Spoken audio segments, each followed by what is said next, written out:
Welcome back to the Art and Yoga Wellness Podcast. In today's video, I'm going to be going over some of my favorite health, wellness, and mindset books, personal development, all of my favorite topics. I've read a ton of them, but there's a few that are rereads for me that I will never stop recommending. And I'm going to very briefly break those down today and suggest them for you. So head on over to today's video and we'll talk all things books.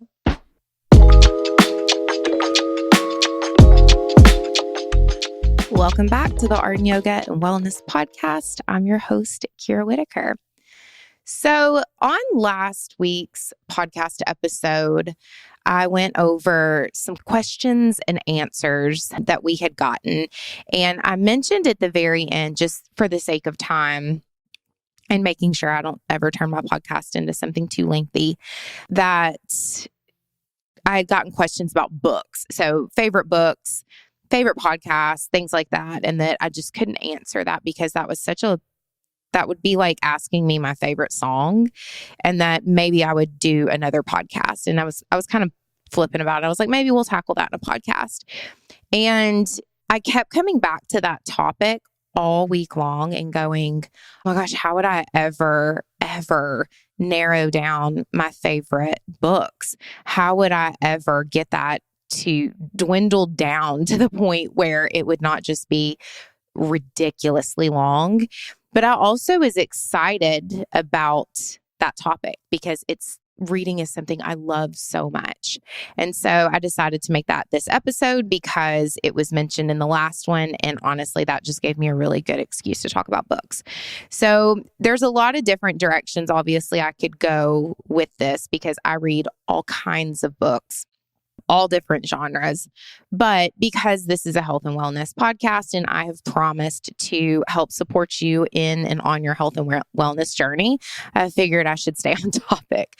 So what I'm going to do today is I'm going to go over because of time, 4 of the most influential wellness, but also mindset, personal growth books that have been impactful for me. And some of these books I read a decade ago and I go back and reread.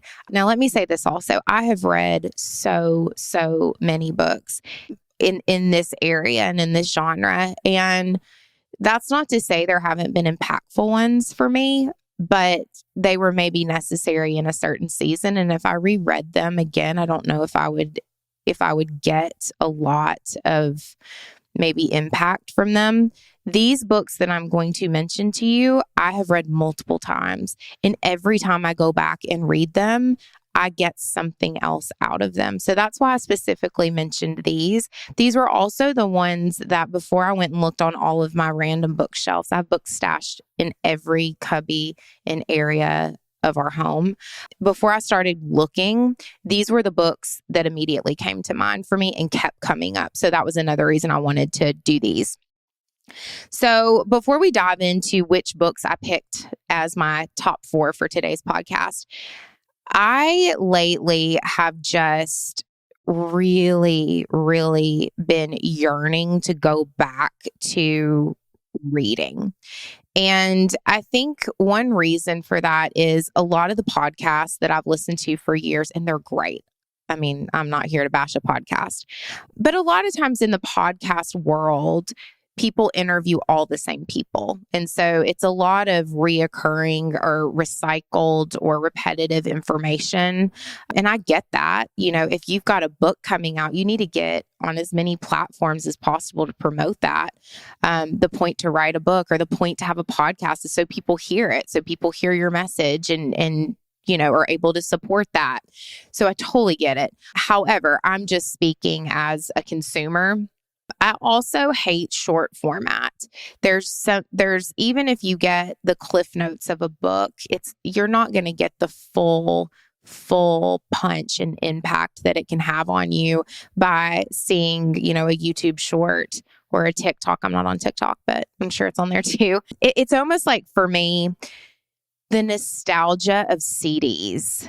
When you used to listen to the whole album, and maybe not every song on the album was a bop and the best one, But the collection of the album and the cover art and where that artist was and being able to see the entire journey and the entire season and mindset and energy and space that they were in when they created and wrote that album, it doesn't have the same attraction to me as just the number one hit.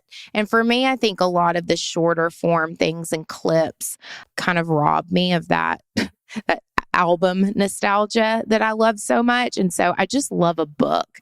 I love to hold a book. I do read faster if I'm on my Kindle. So I do read more typically on my Kindle, but I just love to read. I love books. And again, I do not only read personal development and health and scientific books. I read a ton of books. I did a lot of rereading, like Emily Bronte over the summer. I reread Gatsby. I mean, I'm wild when it comes to what I'll read. But yeah, so I digress. Let's dive into books. So the first book that I have picked, and this is not in any certain order, is The Body Keeps the Score. And I'm actually holding this book because it was the only one, if you're watching on YouTube, it's the only one that I could find. This book is for anyone who has a body. So I read this book for the first time a few years ago, and it's very dense. It's a lot of information. It is written by, I believe he's a psychiatrist. He's an MD. His name is Bessel van der Kolk. And he is one of the founding fathers when it comes to trauma work. The thing that I love so much about this book is he does a fantastic job of combining the history of psychology and psychiatry, meaning where we started, and then when we got pharmaceutical interventions, when we started being able to do brain scans. And so he takes you on that journey of all the different steps of what it looked like in each different timeline throughout medicine and research. He also does a beautiful job of adding in and combining the research and the history of this area of medicine with patient stories. Obviously, he honors, anonymity and confidentiality and HIPAA and changes their names, but you get to see what it was like in each different area, in each different season for him along this really, really long career in this area of medicine, the different patients he would work with. And it's beautiful. It's complex. You have to pay attention. But I think for anybody who wants to have a better understanding of their own brain, how our body and our brain hold on to things, the parts of us that are that reptilian brain and then that emotional side of the brain, it's just brilliant. And so I'm not rereading it right now. I'm listening to it on Audible. I don't do well listening to books. It doesn't work for me. One of my really good friends, Sonia Looney, she can listen to a book on like ×2 speed and get it done. I am not like that. But I'm listening to this to see if I can honestly, I'm just busy right now. I don't really have time to read it again. But I would probably read it just because the book has different pictures and graphs and charts, not a ton, but I would definitely read this book. It is phenomenal and it's a reread. This will be the second time I've read it. And I've read it twice and now I'm listening to it. So 100,000% check this book out. All right. The next one, this book, it stuck with me. It was one of those books that gave me a book hangover. I needed a minute. I needed to process it. It's beautiful. It's not very long. It is a work of art. Go read it. It's called When Breath Becomes Air, and it's by I'm so sorry if I'm mispronouncing this, Paul Kalanithi. And he is he has passed away, but this book is about his journey as a neurosurgeon who, while practicing, gets diagnosed with stage 4 lung cancer. Now, lung cancer, typically, if it's going to go somewhere else in the body, it'll go to the brain. And so I won't go into a ton because I don't want to give anything away, but this book it's beautifully written. He passes away before the book is complete, but I can't recommend this book enough. I think I read it in like 2018, 2019, and I've reread it multiple times because it just gives you this beautiful insight of a physician who was taking care of his patients and then became one and who had to ask his colleagues their advice on what they would do and put his care into their hands. And it's so beautiful. So I would definitely read this book, When Breath Becomes Air. It's amazing.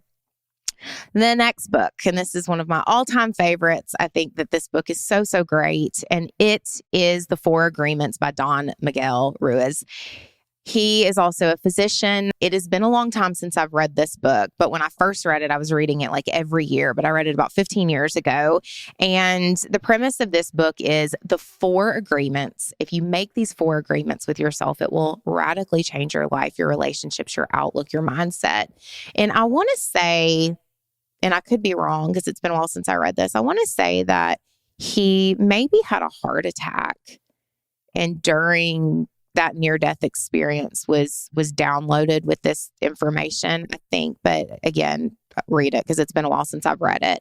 But I loved this book. This is not a long book, but the way he articulates these messages and makes them so applicable to your life, they're simple, but they're not easy to implement. And I love the way he makes them very, very applicable.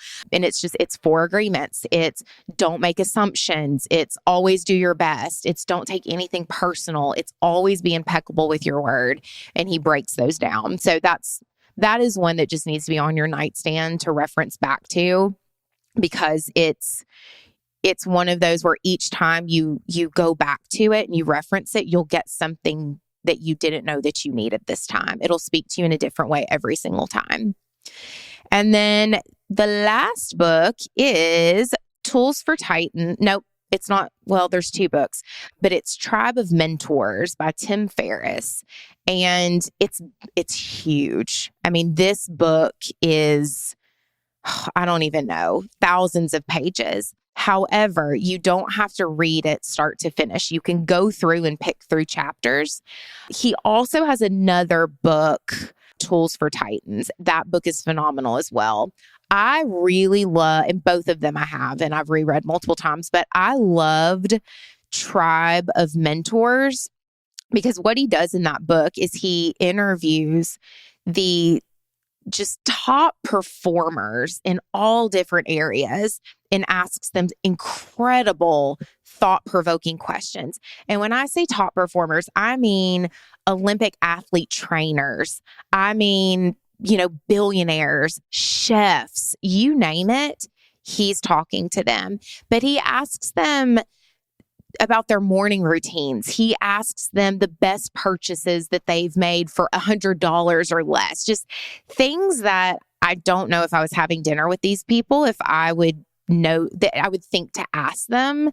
And the answers are all different and they're just great. And it's one of those things where it's like, look at the people who've done it.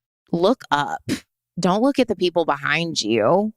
Look at the people in front of you. Look at the people that are 3 steps ahead. And all of these people are, and their insight and their experiences and their trial and error is just invaluable. So I love this book. I also do like Tools for Titans as well. So this is a great, great book. And I think this came out a decade ago, but all of the information in it is timeless and great. So I definitely recommend that one. All of these books, except for The Body Keeps Score, I have read. I do not have a testimony of the Audible versions. So if you decide to go that route and you love it or hate it, that is your own experience. And I have nothing to do with that because I don't really have an opinion other than reading it. Yeah, so that's it. I could honestly, guys, probably have a podcast that is just books. But again, that's not what everybody came here for. But there's something about sitting down again and just completing a book and immersing yourself in it and getting this really, really big picture and being able to go not just wide, but deep into somebody's thoughts and their research and their experiences. And so I think if you're ever going to take up a new pastime, you will never, ever regret reading. I'm really trying to get my children to love to read like I do. I want somebody in my house to want to read and talk about books with me, but they're not into it right now. So we'll cross our fingers and hope that somebody decides they want to read books with me. But let me know your thoughts. Let me know. Definitely, this is the one podcast. I want feedback on all the podcasts, but I definitely want to know if any books came to mind for you and you were like, oh my gosh, this is totally in this wheelhouse. And this one was so transformative for me. And I've reread this one and this one, sits on my nightstand, or I had a book hangover from this one. Let me know, because I'm always looking for new books, especially in the health and wellness and mindset space. I've read so many of them over the past decade. Sometimes they can get a little stale for me and a little bit redundant. So if you have any that just knocked your socks off, let me know. And with that, I have to go to a choir performance for our daughter. So I had to really rush through this one, but I was really excited to go through. And this is one that I needed to keep short and sweet because I don't want to give anything away. I want you guys to read these books and have your own experience with them and not absorb all of my feelings about them too much. So until next time, you guys, thank you so much for listening. Bye.